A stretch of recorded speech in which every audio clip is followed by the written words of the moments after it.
Hey, what's up everybody? Ouija tapping in for another Court Chat.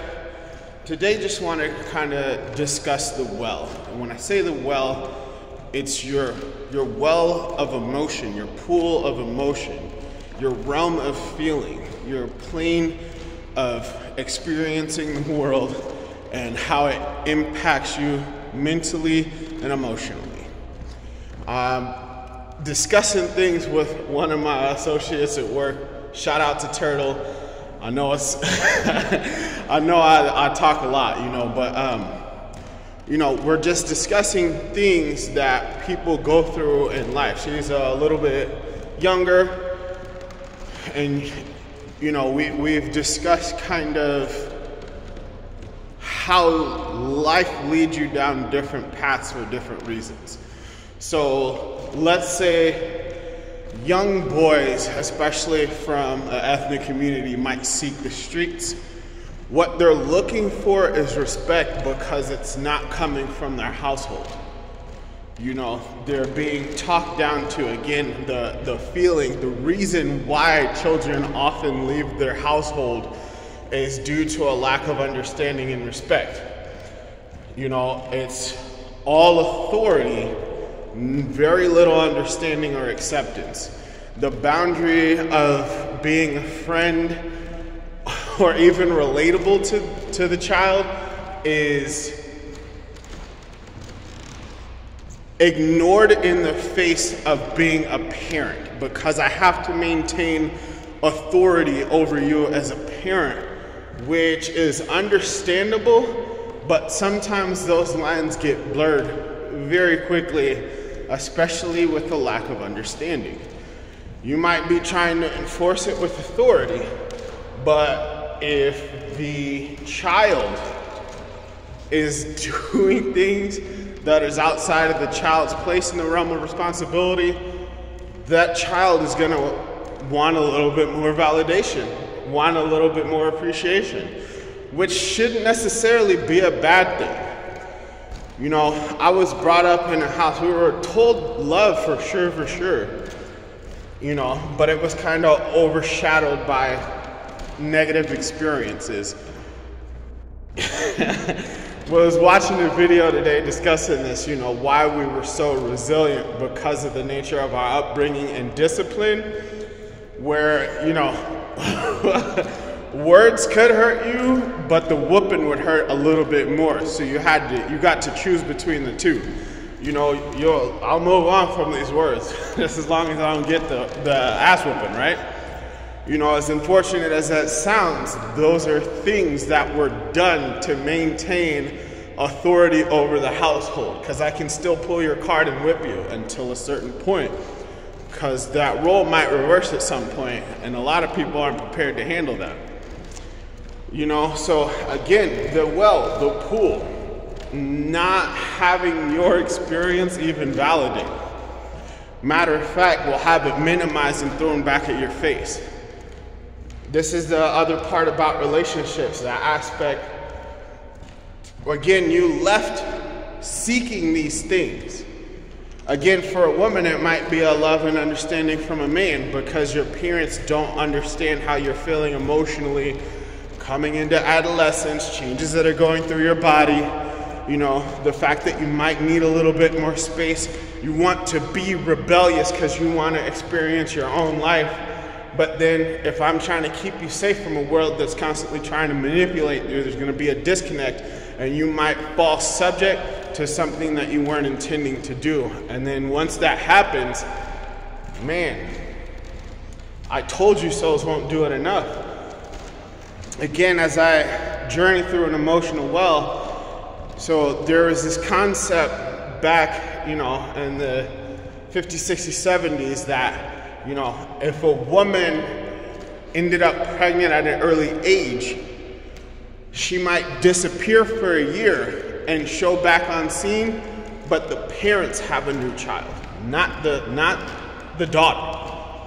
This was done in an attempt to preserve the reputation of the young woman, because there wasn't all this acceptance and connectivity at that particular time.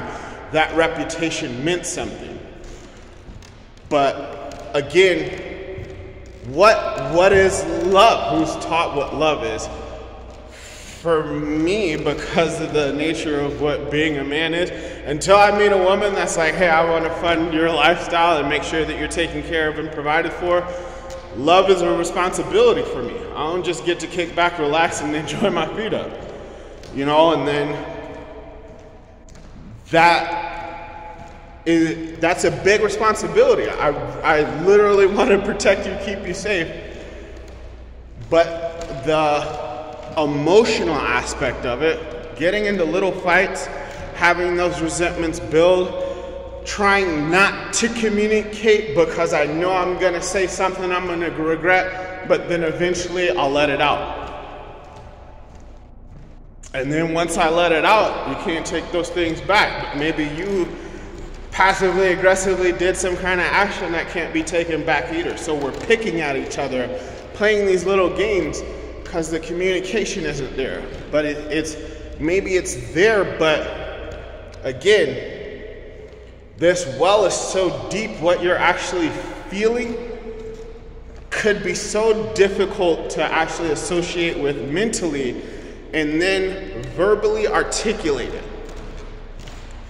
Crazy how much low-level psychology is actually going to go into one of the biggest bonds that you'll have throughout your life. And then again, you were never taught this as a child. And the unfortunate aspect is, I forget who said it, but the pain is so great that it overwhelms whatever positive experiences there may be. And that makes sense, you know, especially if left unchecked. Again, once I actually got to sit down in my well and experience this pain and understand it fully, like to the point of articulation. Like it was crazy.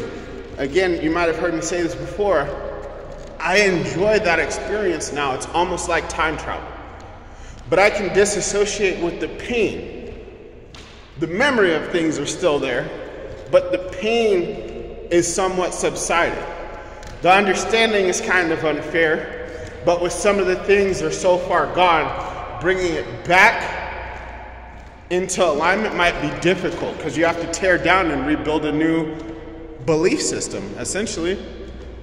You have to let go of everything that you were taught and start to cognitively form a better framework for yourself, and that could be difficult for a lot of people.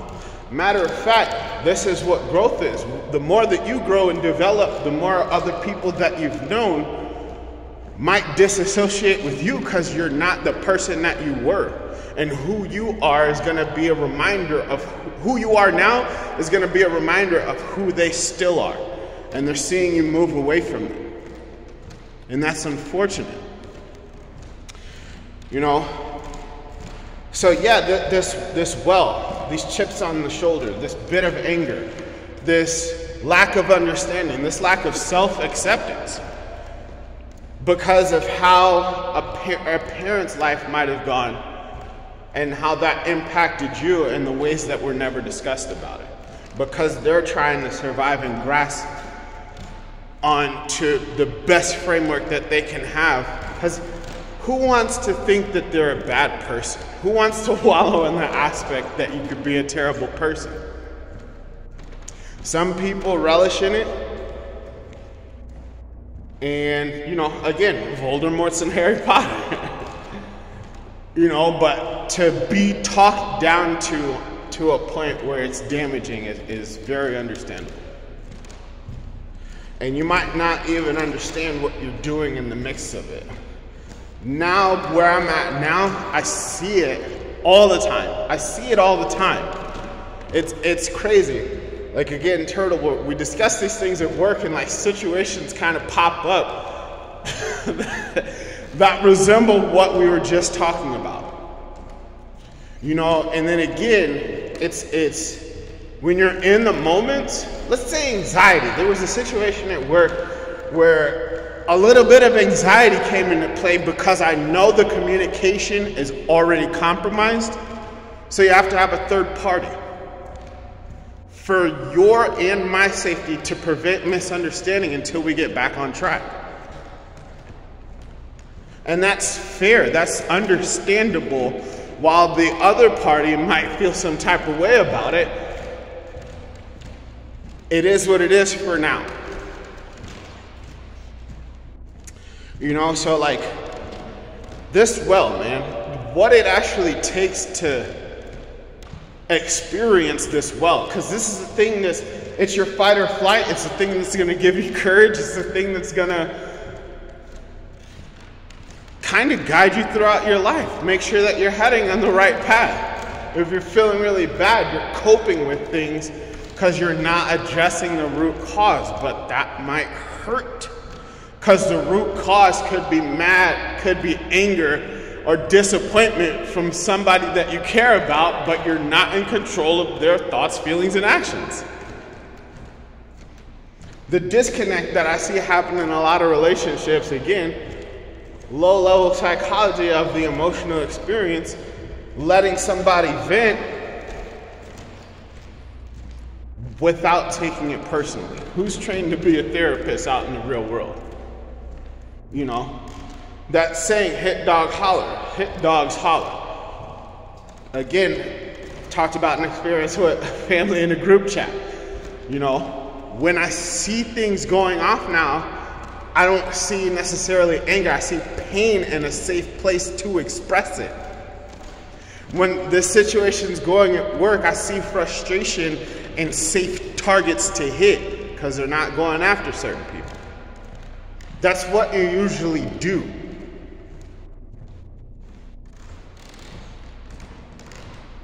And it's sad because you wanna be that safe place for a lot of people. And this is, again, where the disconnect. Hey, just do this. It sounds easy. So again, turtle at work. She made a small adjustment to something on how she starts her day. And like I caught it this morning and I was like, dang, did you do this? She was like, yeah. I was like, what? I never expected that from you. And she's like, well, you know, the homegirl said this. And I was like, look at her trying to control you and tell you what to do. I'm proud of you. You figured that out on your own. You know what I'm saying?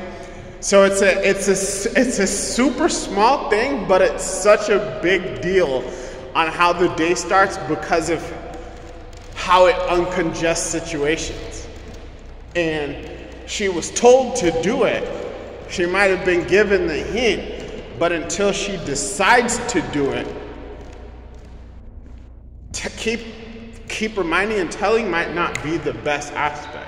You gotta let them come around to making the decision. Again, being a leader, telling what to do is easy, but monkey see, monkey do. Again, the more that I conduct myself in a manner that is becoming for me, the more I see these actions mirrored throughout, you know, relationships in my life. The more understanding that I give, the more I seem to receive.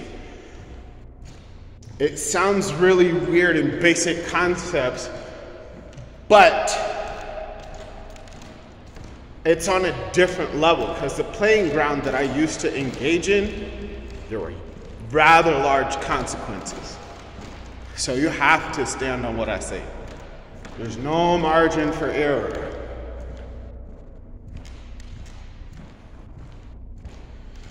But yeah, just my insight to things that I'm engaging in. The well, it runs deep inside you. It's gonna be the thing that could steer you to Voldemort or Harry Potter. It's based on how you feel. And it is very important, but at the same time, you're going to have to make really, really, really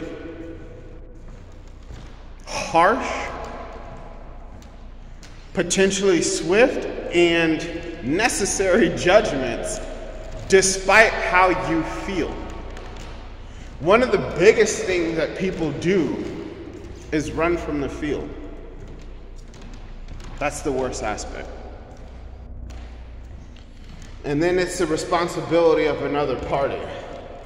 Again, this relationship aspect is weird, but it's constantly damaging for more damage, for more damage, for more damage, for more damage, until you sit and understand your pain. And the more that you do that, the more understanding you can have for others. But you gotta stop taking stuff so personal. And then again, the better you understand yourself, you'll see it. It's so crazy. This is the part that I love about it. You just see it. I used to be so wrapped up in it, but because I was driven to do something. I was talking to a friend about this the other day. You know, I'm touching base with him. We haven't spoken in some years, actually. You know, and we're exchanging experiences, and like, again, I'm articulating a mindset that he might have felt but didn't have the words to produce. And he's like, you need to push forward on this. I was like, man, I am, but like, I'm not driven like that anymore. I don't have that desire to be in a rush. I'm pushing the last half of my life. I'm not rushing to the end. You know what I'm saying? I've managed to do things in the first half of my life that solidified an experience that I get to enjoy for the duration. But like, I'm not on that no more. I get to slow down. My son watches Lion Guard, and you know, the little main character, his scar requires a constant use of Tulisa. So when I'm walking when I'm out in the streets walking with my son, he spots a purple flower. He's like, Dad, look at the Tulisa. We literally stop and smell the flowers, baby. And I'm so excited to give that to him. I get to give it to my daughter. I used to be in such a rush, I would drive everywhere. Fast food, all kinds of shit. I refuse to drive if I don't have to. I'm not in a rush. I will put feet to pavement for as far as possible. I'm not in a rush. But I am gracefully enjoying my life until I get to meet that old friend. And I encourage you to take what works for you, leave the rest, because I'm not spitting the gospel, just sharing an experience. And if this helps you put your life on track towards a destination that's beneficial for you to take your time with until you meet that ultimate friend at the end, that's what it's here for. Wages out.